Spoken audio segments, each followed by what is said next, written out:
RGB, check. Plexi, check. Paint cans, check. Aluminum, check. Let's finish what we started, shall we?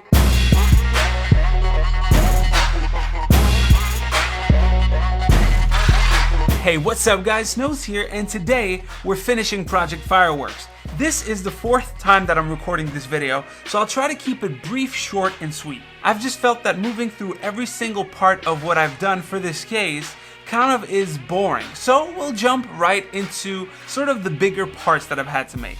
On the last video, we had the frame done, and that's pretty much it. We had the skeleton of the case done. We didn't have any motherboard trays, place to put the power supply, the AIO, nothing like that. So why not start where we left off? The motherboard tray. It was super simple to make. You take a piece of plexi, you score the edges, you put 2 pieces of angled aluminum on each side, and there you go, you have a motherboard tray. Just make sure all the dimensions are correct.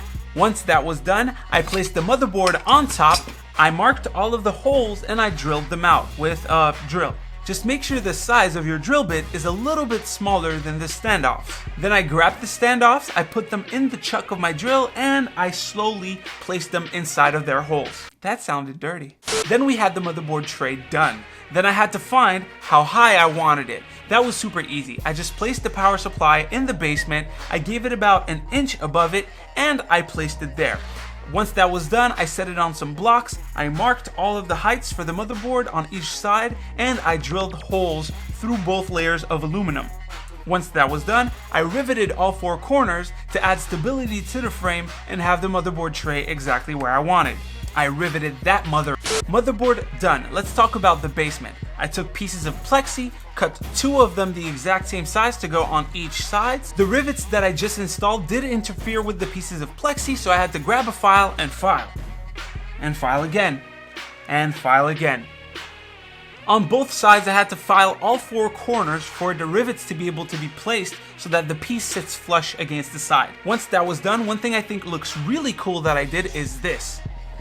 I put this on it. This is Automotive Tint, and usually it's used to add some color to the front or rear lights of a car. So I put this on both side panels just to add a touch of color, and honestly this thing is so amazing. I would have really liked to have the full case made out of it. Maybe I'll do that on my next project. Then the bottom panel. So this panel is still made out of acrylic, but what I did is pretty cool and you might use it for something else. So what I did is super simple. I grabbed a piece of plexi and I removed the protective cover. Once that was done, I printed out a paper with Snows written on it, and then I basically just cut it out. I don't have my scissors with me, so bear with me. Once that was done, you take the piece of paper or the lettering, everything, you place it as straight as possible on the acrylic. Now plexiglass, when you remove the cover, it has a charge on it. So when you put lettering on it, it will stick. See that paper? It's not going anywhere. It's not going anywhere. It's not going anywhere. When that was done, all I did was grab some spray paint and spray painted over the lettering. That way, all of the parts that are clear would be painted, but when I would remove the paper, I would have a translucent part. And then I painted over that with black. So the white for the background and the black for the lettering. Now from the bottom, all you see is black. But when you look from inside of the case, you could see Snows written at the bottom of the case. You'll see that in a moment. So that's a cool tip to add lettering to acrylic. You could also do the opposite, where you print out the whole lettering and you cut it out of the paper and use the paper as a stencil instead of the letters.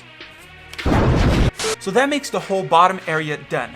Now when I moved to the top panel, it was a little bit harder. At first, I wanted to use just a giant piece of plexi and cut out some circles. This is one of the circles that I tried to cut out. Now the problem with cutting circles is that my hole saw is not very stable, so it was really hard to make these holes straight, to make these holes at all, and I didn't have an exact 120mm circle, which kind of sucks when you want fans to look really good. So instead, I scrapped this idea and I used rails. So I took 2 pieces, drilled some holes where the AIO would be hooked to it, and I basically just riveted those 2 rails on the top panel. Then I took the other piece of acrylic and just stuck it to the top panel also. All of the acrylic was scored, and then I used epoxy to stick it to the aluminum. You could use double-sided tape if you wanted. Personally, I would have much rather have 3M double tape, but the cost of the whole project was getting pretty high, and epoxy at the dollar store was like $1, so I didn't mind that.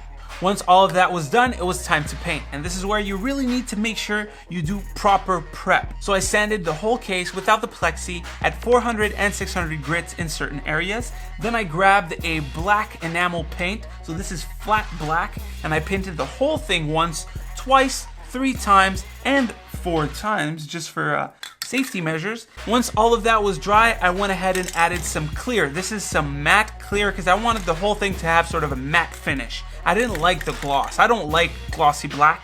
I prefer matte.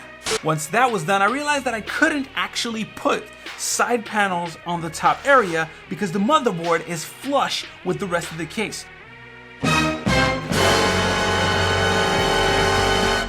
So what I did is I bought this U channel in aluminum. Just stick your thing in, elevate it a little, and boom, done. You're ready to go. While I was doing the final build, just assembling everything, I was listening to some music, and one of the songs that I came across was Fireworks, a song that I made back in 2014. And I decided, you know what? I could make a really cool edit with that song. Hence why I decided to call the case Fireworks. Now here's the song and the case, both named Firework. There you go. Enjoy. Fireworks.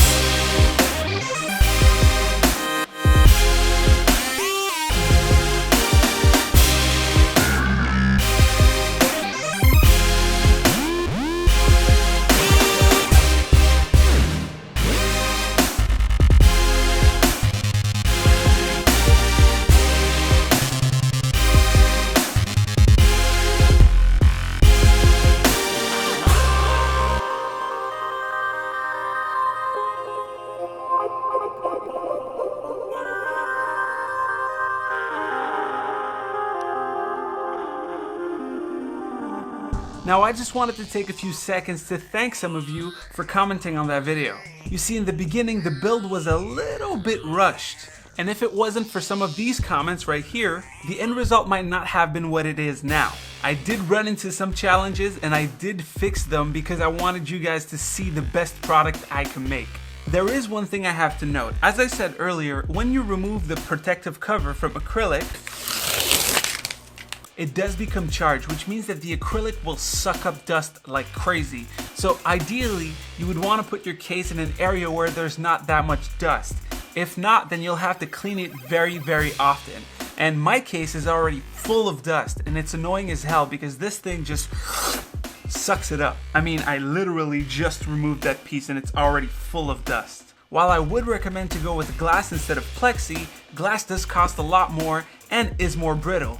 But one thing that you can do is use this on all sides of your plexi. It would add some color and a layer of protection. One thing I also wanted to try was to grab some glossy clear spray paint and spray on the actual plexi. That way the charge is used to stick the paint to the plexi and prevent it from sucking in more dust. At the same time, you can do some pretty cool stuff with some clear and plexi. Now this project took me about 3.5 weeks to make, and honestly I've learned so much during this journey. For example, the little tip about the lettering, and also just sort of how to plan for things a little smarter for next time I build the case, because yes, there will be a next time. I will set up a Patreon if you guys are interested down in the description below, because I would love to build another case. It's just that this cost me so much in testing material, and in the end I'm just left with all of this excess, which I could use for the next build. But honestly, can you see a computer be that wide?